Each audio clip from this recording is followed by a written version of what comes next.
ជួនឯកឧត្តមលោកជំទាវឧបនាយករដ្ឋមន្ត្រីតាមបណ្ដាក្រសួងស្ថាប័នថ្នាក់ជាតិអភិបាលនៃគណៈអភិបាលរាជធានីខេត្តសារនេះគឺពាក់ព័ន្ធជាមួយនឹងការរៀបចំមេដាយដើម្បីជាការលើកទឹកចិត្តដល់មន្ត្រីរបស់យើងទាំងថ្នាក់ជាតិនិងក្រោមជាតិដែលបានបំពេញការងារល្អនៅក្នុងការបម្រើតាមក្រសួងស្ថាប័ននិងរដ្ឋបាលថ្នាក់ក្រោមជាតិម្សិលមិញនៅក្នុងវេទិការរវាងរាជរដ្ឋាភិបាលនិងរដ្ឋាភិបាលថ្នាក់ក្រោមជាតិគឺបានផ្ដល់គោលការណ៍ឲ្យគិតគូរអំពីការផ្ដល់មេដាយទៅដល់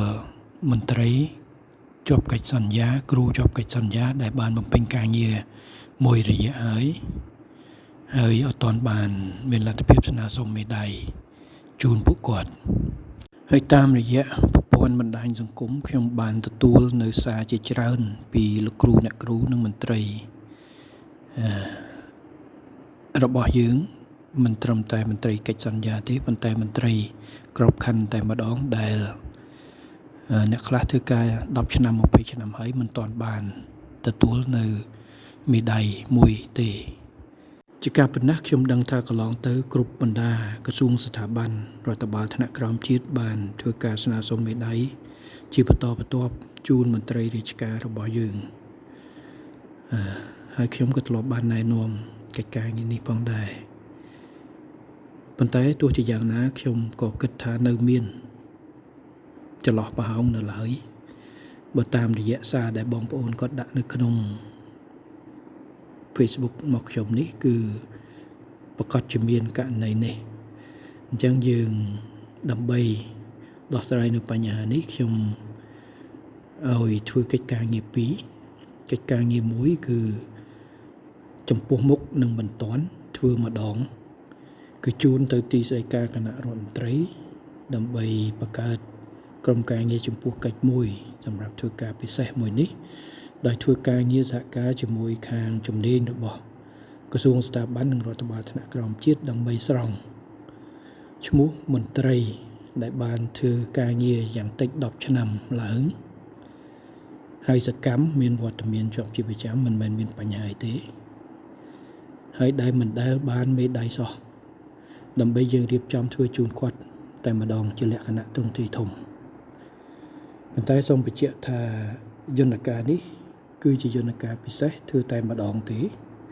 ហើយសូមឲ្យពិនិត្យសម្រាប់តែមន្ត្រីទាំងមន្ត្រីក្របខ័ណ្ឌទាំងមន្ត្រីកិច្ចសន្យាដែលធ្វើការលើសពី10ឆ្នាំហើយមិនទាន់បានទទួលមេដាយអីសោះដើម្បីយើងរៀបចំមេដាយជូនហើយសូមបដោតធ្វើឲ្យច្បាស់ថាមន្ត្រីដែលសកម្មនឹងមានមាត់មានធ្វើការមិនមែនមន្ត្រីដែលអត់មានមុខមិនធ្វើការឬមួយក៏មានបញ្ហាអីផ្សេងនោះទេគឺសូមឲ្យចំគោលដៅតែម្ដងដែលឡែកសម្រាប់ការស្នើសុំមេដាយលើកទឹកចិត្តសម្រាប់មន្ត្រីផ្សេងទៀតគឺសូមឲ្យ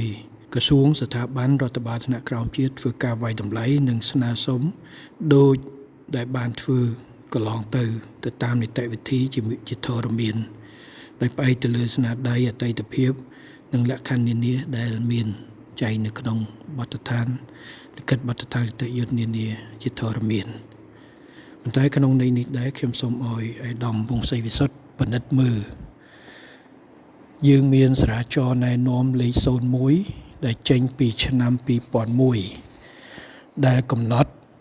ឲ្យស្នើសុំកូតានៃការស្នើសុំគ្រឿងអ៊ីស្រាអែលប្រចាំឆ្នាំមិនឲ្យលើសពី 10% នៃក្របខ័ណ្ឌសរុបរបស់ក្រសួងស្ថាប័នហើយក្នុងនោះគឺមានកំណត់ជាភាគរយគោលការណ៍ចំនួនសម្រាប់ក្របខ័ណ្ឌមន្ត្រីជាន់ខ្ពស់មន្ត្រីក្រមការមន្ត្រីលេខាធិការផ្សេងហើយឆ្លាស់វេនគ្នា2ឆ្នាំម្ដងពាក់ព័ន្ធនឹងបញ្ហានេះខ្ញុំសូមឲ្យទីស្តីការគណៈរដ្ឋមន្ត្រីឲ្យជំនាញសិក្សាដើម្បីរៀបចំជាសារាចរណែនាំថ្មីមួយដើម្បីឲ្យស្របទៅតាមស្ថានភាពជាក់ស្ដែងព្រោះបើសិនជាយើងនៅបន្តកំណត់កូតាត្រឹម 10% នេះ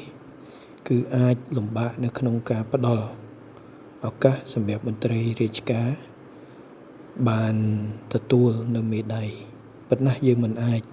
ផ្ដល់ម្ដង 100% ទេប៉ុន្តែយើង ត្រូវពិនិត្យរៀបចំនៅចំនួនកំណត់ណាមួយដែលអាចផ្ដល់ភាពបត់បែនទៅដល់ក្រសួងស្ថាប័នរដ្ឋបាលថ្នាក់ក្រោមជាតិក្នុងការផ្ដល់ការលើកទឹកចិត្តស្នើសុំមេដីនេះជូនទៅដល់មន្ត្រីរបស់យើងដែលមានចំនួនច្រើនហើយអនុលោមទៅតាមលក្ខណៈសម្បត្តិមួយចំនួននៅក្នុងការផ្ដល់ឲ្យនោះធនាគារកាណាឌីយ៉ាដៃគូហិរញ្ញវត្ថុជាទីទុកចិត្តរបស់លោកអ្នក